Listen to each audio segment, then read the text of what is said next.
श्री कृष्ण ने 16,108 विवाह किए थे।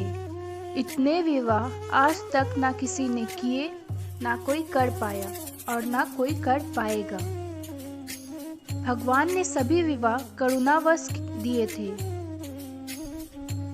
जिनमें से 8 पटरानियां मुख्य हैं और उनकी कथा भी अद्भुत है, जो इस प्रकार है। सबसे पहले आइए जानते हैं रुक्मणी कृष्ण विवाह। राजा परीक्षित ने सुखदेव मुनि से पूछा, भगवान, हमने सुना है कि भगवान श्री कृष्ण ने भीष्मक नंदनी परम सुंदरी रुक्मणी देवी को बलपूर्वक हरण करके राक्षस विधि से उनके साथ विवाह किया था। सुखदेव जी महाराज कहते हैं, परीक्षित, महाराज भीष्मक विदर्भ देश के अधिपति थे। उनके 5 पुत्र थे और एक सुंदरी कन्या थी। सबसे बड़े पुत्र का नाम रुक्मणी और 4 छोटे थे, जिनके नाम थे क्रमशः रुक्मव्रत, रुक्मबाहु, रुक्मकेश और रुक्ममाली। इनकी बहन थी सती रुक्मिणी। ये रुक्मणी भगवान की कथा और लीला को सुनते सुनते ही बड़ी हुई थी। ये अपने पिता के साथ जाकर सत्संग में बैठ जाती थी और भगवान की लीला का आनंद उठाती थी। तभी से इनके मन में कृष्ण के प्रति प्रेम जागृत हो उठा था। इन्होंने कृष्ण जी को मन में ही अपना पति स्वीकार कर लिया था। भगवान श्री कृष्ण भी समझते थे कि रुक्मणी बड़ी सुंदर, उदारता, सौंदर्य और गुणों में भी अद्वितीय है। इसीलिए रुक्मणी जी ही मेरे अनुरूप पत्नी है। अतः भगवान ने रुक्मणी जी से विवाह करने का निश्चय किया। रुक्मणी जी के भाई बंधु भी चाहते थे कि हमारी बहन का विवाह श्री कृष्ण से ही हो, परंतु रुक्मणी श्री कृष्ण से बड़ा द्वेष रखता था। उसने उन्हें विवाह करने से रोक दिया और शिशुपाल को ही अपनी बहन के योग्य समझा। रुक्मणी को जब इस बात का पता चला कि उसके भाई रुक्मी शिशुपाल के साथ उनका विवाह कराना चाहते हैं, तब वे बहुत उदास हो गई। उन्होंने बहुत कुछ सोच विचार एक विश्वास पात्र ब्राह्मण को तुरंत श्री कृष्ण के पास भेजा। जब वे ब्राह्मण देवता द्वारकापुरी में पहुँचे, तब द्वारपाल उन्हें राजमहल के भीतर ले गए। वहाँ जाकर ब्राह्मण देव ने देखा कि आदि पुरुष भगवान श्री कृष्ण सोने के सिंहासन पर विराजमान हैं। ब्राह्मणों के परम भक्त भगवान श्री कृष्ण उन ब्राह्मण देवता को देखते ही अपने आसन से नीचे उतर गए और उन्हें अपने आसन पर बैठाकर वैसा ही पूजा किया जैसे देवता लोग उनकी भगवान की किया करते हैं। कृष्ण जी अपने कोमल हाथों से उनके पैर सहलाते हुए बड़े शांत भाव से पूछे, आपका मन बहुत शांत है और संतों का मन शांत होता है। जिसके मन में संतोष है वो ही संत है। इसीलिए हे ब्राह्मण देव, आप किस प्रयोजन से यहाँ पर पधारे हैं? श्री कृष्ण ने जब इस प्रकार ब्राह्मण देवता से पूछा, तब उन्होंने सारी बात कह सुनाई। वे कहते हैं, रुक्मणी जी ने कहा है, हे कृष्ण, आपके गुणों को जो सुनने वालों के कानों के रास्ते हृदय में प्रवेश करके एक एक अंग के ताप जन जन की जलन बुझा देते हैं, तथा अपने रूप सौंदर्य को जो नेत्र वाले जीवों के नेत्रों के धर्म, अर्थ, काम, मोक्ष चारों पुरुषोत्तम के फल एवं स्वार्थ परमार्थ सब कुछ है, श्रवण करके प्यार अच्युत मेरा चित्त लज्जा शर्म सब कुछ छोड़कर आप में ही प्रवेश कर रहा है। प्रेम स्वरूप श्याम सुंदर चाहे जिस दृष्टि से देखें, कुल, शील, स्वभाव, सौंदर्य, विद्या, अवस्था, धन, धाम सभी में आप अद्वितीय हैं, अपने ही समान हैं। मनुष्य लोक में जितने भी प्राणी हैं, सबका मन आपको देखकर शांति का अनुभव करता है। आप ही बतलाइए, ऐसी कौन सी कुलवती, महागुणी और धैर्यवती कन्या होगी जो विवाह के योग समय आने पर आपको ही पति के रंग में वरण न करेगी। इसीलिए प्रियतम, मैंने आपको पति रूप से वरण किया है। मैं आपको आत्मसमर्पण कर चुकी हूँ। आप अंतर्यामी हैं। मेरे हृदय की बात आपसे कहाँ छुपी। आप यहाँ पधार कर मुझे अपनी पत्नी के रूप में स्वीकार कीजिए। मैं आप सरीको वीर को समर्पित हो चुकी हूँ। अब जैसे सिंह का भाग सियार छू जाए, वैसे कहीं शिशुपाल निकट से आकर मेरा स्पर्श न करे। मैंने यदि जन्म जन्म से पूर्व इष्ट, दान, नियम, व्रत तथा देवता, ब्राह्मण और गुरु आदि की पूजा के द्वारा भगवान परमेश्वर की ही आराधना की हो और वे मुझ पर प्रसन्न हो, तो भगवान श्री कृष्ण आकर मेरे पानी ग्रहण करे, शिशुपाल अथवा दूसरों का कोई स्पर्श न करे। जिस दिन मेरा विवाह होने वाला हो, उसके एक दिन पहले आप हमारी राजधानी में गुप्त रूप से आ जाइए और फिर बड़े बड़े सेनापतियों के साथ शिशुपाल तथा जरासंध की सेनाओं को मत डालिए, तहस नहस कर दीजिए और बलपूर्वक राक्षस विधि से वीरता का मूल्य देकर मेरा पानी ग्रहण कीजिए।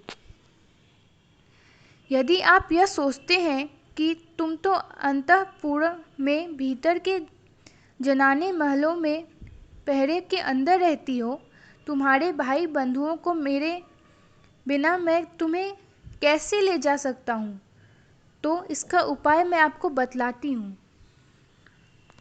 हमारे कुल का ऐसा नियम है कि विवाह के पहले दिन कुल देवी का दर्शन करने के लिए एक बहुत बड़ी यात्रा होती है, जुलूस निकलता है, जिसमें विवाह जाने वाली कन्या को दुल्हन को नगर से बाहर गिरिजा देवी के मंदिर में जाना पड़ता है। कमल नयन उमापति भगवान शंकर के सामने बड़े बड़े महापुरुष भी आत्मा शुद्धि के लिए आपके चरण कमलों की धूल से स्नान करना चाहते हैं। यदि मैं आपका वह प्रसाद, आपकी चरण धूल नहीं प्राप्त कर सकी, तो व्रत द्वारा शरीर को सुखाकर प्राण छोड़ दूंगी, चाहे उसके लिए सैकड़ों जन्म क्यों न लेना पड़े। कभी न कभी तो आपका वह प्रसाद अवश्य ही मिलेगा। ब्राह्मण देवता ने कहा, यही रुक्मणी के अत्यंत गोपनीय संदेश हैं, जिन्हें लेकर मैं आपके पास आया हूँ। इसके संबंध में जो कुछ करना हो विचार कर लीजिए और तुरंत ही उसके अनुसार कार्य कीजिए। श्री कृष्ण कहते हैं,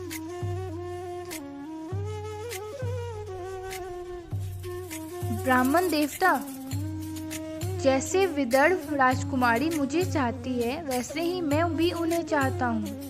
मेरा चित्त उन्हीं में लगा रहता है। आप रुक्मणी को कह देना कि वह चिंता ना करे, मैं वहाँ आऊँगा और रुक्मणी को लेकर जाऊँगा। मधुसूदन श्री कृष्ण ने यह जानकर कि रुक्मणी के विवाह की लग्न परसों रात्रि की है, सारथी को आज्ञा दी कि दारुक तनिक भी विलंब न करे, रथ जोत लाओ। दारुक भगवान के रथ में शैव, सुग्रीव, मेधपुष्प और बलवाहक नाम के 4 घोड़े जोतकर उसे ले आया और हाथ जोड़कर भगवान के सामने खड़ा हो गया। श्री कृष्ण ब्राह्मण देवता को पहले रथ पर चढ़ाकर फिर आप ही सवार हुए और उन शीघ्रगामी घोड़ों के द्वारा एक ही रात में अंतर्देश से विदर्भ देश में जा पहुंचे। वहां पर विवाह उत्सव की तैयारी जोर शोर से चल रही थी। हर जगह आनंद ही आनंद और खुशियां ही खुशियां बिखर हुई थी। राजा भीष्मक ने पितर और देवताओं का विधि पूर्वक पूजन करके ब्राह्मणों को भोजन कराया और नियम अनुसार स्वस्तिक वाचन भी। रुक्मणी जी का अद्भुत सौंदर्य है, जिसका वर्णन करते नहीं बनता। सुंदर वस्त्र और सुंदर आभूषण रुक्मणी जी ने धारण किए हुए हैं। इसी प्रकार चेदिन रेस राजा दनघोष ने भी अपने पुत्र शिशुपाल के लिए मंत्रंत ब्राह्मणों से अपने पुत्र के विवाह संबंधी मंगल कृत्य कराए।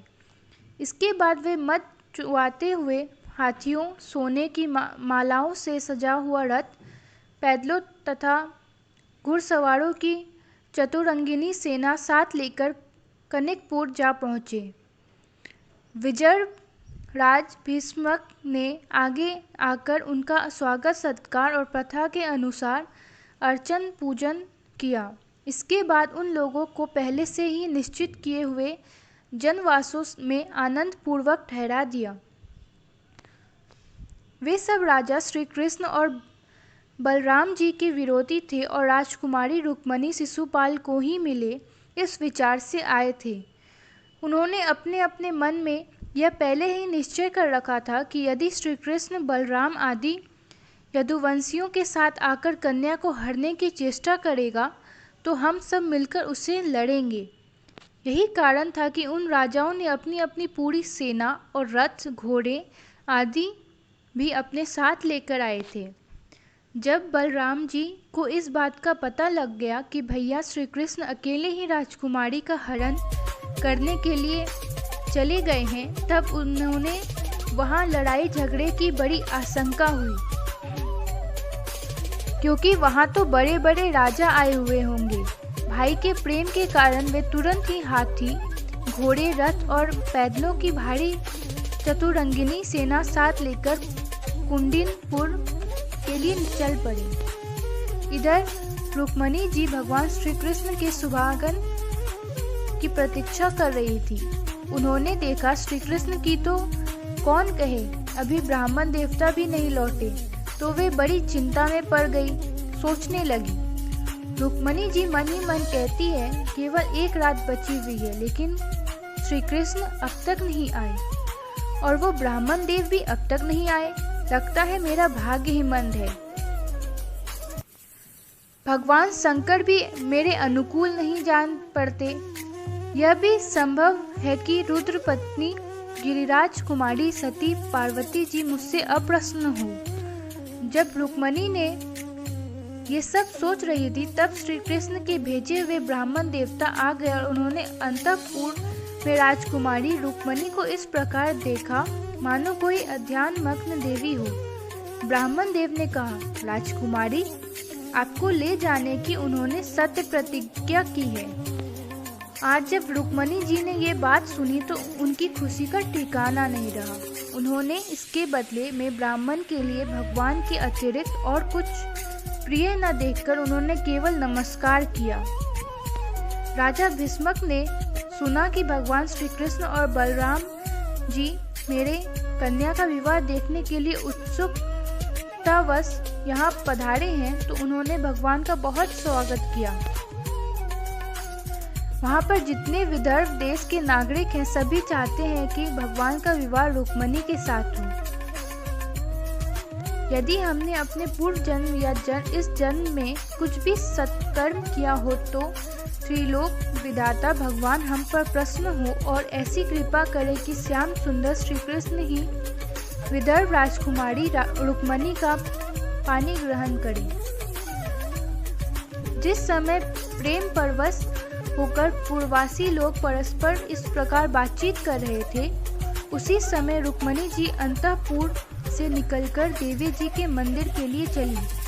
बहुत से सैनिक उनकी रक्षा में नियुक्त थे। वे प्रेम मूर्ति श्री कृष्ण चंद्र के चरण कमलों का चिंतन करती हुई भगवती भवानी के पाद पल्लवों का दर्शन करने के लिए पैदल ही चली। वे स्वयं मौन थी और माताएं तथा सखा सहेली सब ओर से उन्हें घेरे हुई थी। उस समय मृदंग, शंख, ढोल, तुरही और भेरी आदि बाज बज रहे थे। रुक्मणी जी ने अंबिका देवी के मंदिर में प्रवेश किया। बहुत सी विधि विधान जानने वाली बड़ी बूढ़ी ब्राह्मणियों ने उनके साथ थी। उन्होंने भगवान शंकर की अंतर्धांगिनी भवानी को और भगवान शंकर जी को भी रुक्मणी जी से प्रणाम करवाया। रुक्मणी जी ने भगवती से प्रार्थना की, अंबिका माता, आपकी गोद में बैठे हुए आपके प्रिय पुत्र गणेश जी को तथा आपको मैं बार बार नमस्कार करती हूँ। आप ऐसी आशीर्वाद दीजिए कि मेरी अभिलाषा पूर्ण हो। भगवान श्री कृष्ण ही मेरे पति हो। इसके बाद रुक्मणी जी ने जल, गंध, अक्षत, धूप, वस्त्र, पुष्पमाला, हार, आभूषण, अनेकों प्रकार के नैवेद्य, भेंट और आरती आदि सामग्रियों से अंबिका जी की पूजा की। पूजा अर्चना की विधि समाप्त हो जाने पर उन्होंने मौन व्रत तोड़ दिया और रत्न जड़ित अंगूठी से जगमगाते हुए कर कमल के द्वारा एक सहेली के हाथ पकड़कर वे गिरिजा मंदिर से बाहर निकली। रुक्मणी जी इस प्रकार इस उत्सव यात्रा के बहाने मंद गति से चलकर भगवान श्री कृष्ण पर अपना राशि सौंदर्य निछावर कर रही थी। उन्होंने देखकर बड़े बड़े नरपति एवं वीर इतने मोहित और बेहोश हो गए थे कि उनके हाथों के अस्त्र शस्त्र छूटकर गिर पड़े।